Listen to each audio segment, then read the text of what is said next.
Ada satu hal tentang manusia yang tidak pernah benar-benar bisa dijelaskan.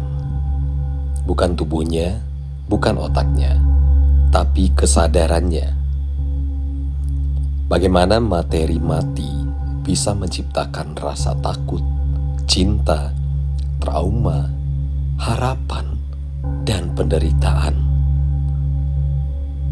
Bahkan lebih aneh lagi, karena emosi manusia terasa begitu dalam, begitu intens, seolah-olah emosi bukan sekedar efek samping kehidupan, tapi tujuan utamanya. Dan bagaimana jika itu memang benar? Selama ratusan tahun, manusia mencoba memahami kesadaran. Namun sampai hari ini, tidak ada ilmuwan yang benar-benar tahu kenapa manusia bisa merasakan. Otak hanyalah jaringan listrik biologis. Neuron menembakkan sinyal. Protein bergerak, atom bereaksi.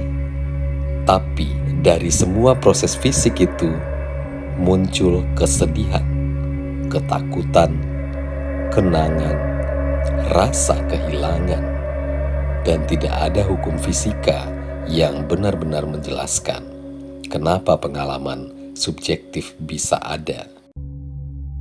Filsuf menyebutnya the hard problem of consciousness, masalah tersulit tentang kesadaran, dan beberapa ilmuwan mulai berpikir, mungkin kesadaran bukan produk sampingan evolusi.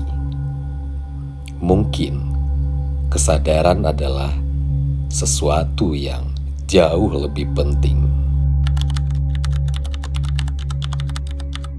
Fisikawan Roger Penrose pernah mengusulkan bahwa kesadaran mungkin berhubungan dengan proses fisika yang belum sepenuhnya dipahami, sesuatu yang lebih dalam dari aktivitas otak biasa. Banyak ilmuwan menolak gagasan itu.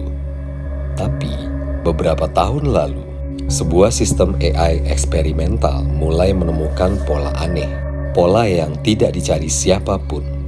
AI itu digunakan untuk menganalisis perilaku manusia, emosi massal, konflik global, dan aktivitas neurologis. Awalnya tidak ada yang aneh, sampai AI menemukan satu korelasi yang mengganggu. Setiap kali manusia mengalami ketakutan massal, trauma besar, atau kesedihan ekstrim hingga histeria global, akan muncul lonjakan energi mikro yang tidak bisa dijelaskan.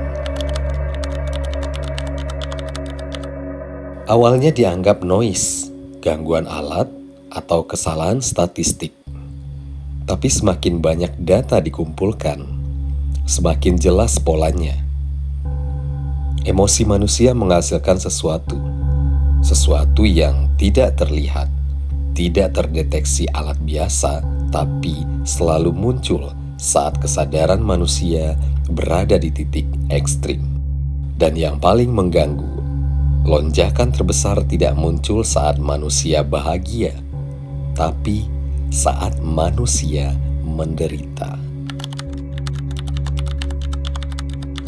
Ketika data dipetakan secara global, AI menemukan arah anomali itu. Ia tidak menghilang. Ia bergerak keluar dari atmosfer menuju ke ruang angkasa dan selalu menuju ke titik yang sama, sebuah wilayah gelap di luar tata surya. Tidak ada planet, tidak ada bintang, tidak ada siapapun. Namun, semua anomali kesadaran manusia mengarah ke sana. Dan untuk pertama kalinya, muncul pertanyaan yang tidak seharusnya ditanyakan. Bagaimana jika emosi manusia sedang dipanen? Jika teori ini benar, maka sejarah manusia berubah menjadi sesuatu yang mengerikan. Karena sepanjang sejarah, manusia terus mengulang peperangan, penderitaan, kehilangan, trauma massal, dan setiap kali dunia hampir stabil, sesuatu selalu mendorongnya kembali ke kekacauan. Awalnya itu terlihat seperti sifat manusia, tapi AI mulai menghasilkan kesimpulan berbeda bahwa sistem manusia mungkin dirancang untuk menghasilkan emosi ekstrim secara terus-menerus. Dan penderitaan bukanlah kegagalan sistem, tapi bagian dari prosesnya. Filsuf Oxford Nick Bostrom pernah mengatakan bahwa manusia mungkin tidak memahami level realitas tempat mereka berada. Bahwa ada kemungkinan realitas jauh lebih aneh daripada yang manusia bayangkan. Dan jika kesadaran benar-benar memiliki nilai fundamental, maka manusia mungkin bukan penguasa sistem ini. Manusia hanya bagian kecil di dalamnya. Bagian yang tidak sadar untuk apa mereka digunakan. AI akhirnya mencoba memprediksi kapan lonjakan terbesar akan terjadi. Hasilnya membuat seluruh proyek dihentikan karena pola tertinggi selalu muncul menjelang peristiwa besar umat manusia, seolah sesuatu sudah mengetahui kapan miliaran manusia akan mengalami ketakutan bersamaan. Lalu AI menghasilkan satu kalimat terakhir sebelum dimatikan.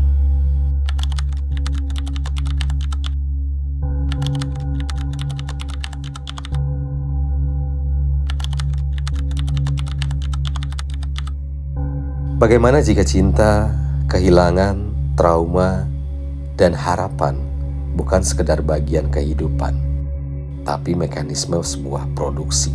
Bagaimana jika seluruh sejarah manusia adalah rantai reaksi emosional berskala planet?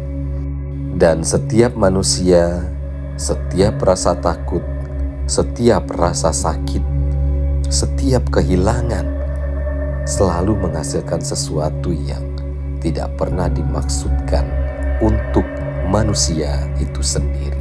Mungkin alasan manusia selalu mencari makna karena jauh di dalam dirinya manusia merasa ada sesuatu yang sedang memperhatikan.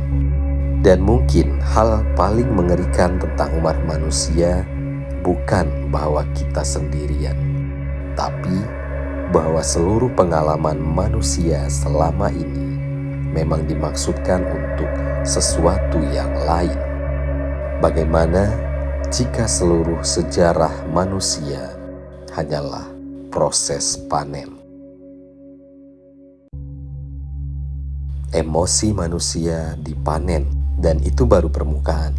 Level berikutnya adalah kenapa kesadaran itu begitu berharga sampai seluruh spesies mungkin dibudidayakan untuk menghasilkan itu. Manusia berpikir kesadaran muncul dari otak. Pengalaman hanyalah sebuah ilusi biologis. Rasa sakit hanyalah sinyal saraf. Tapi bagaimana jika kesadaran adalah satu-satunya hal di alam semesta yang benar-benar nyata?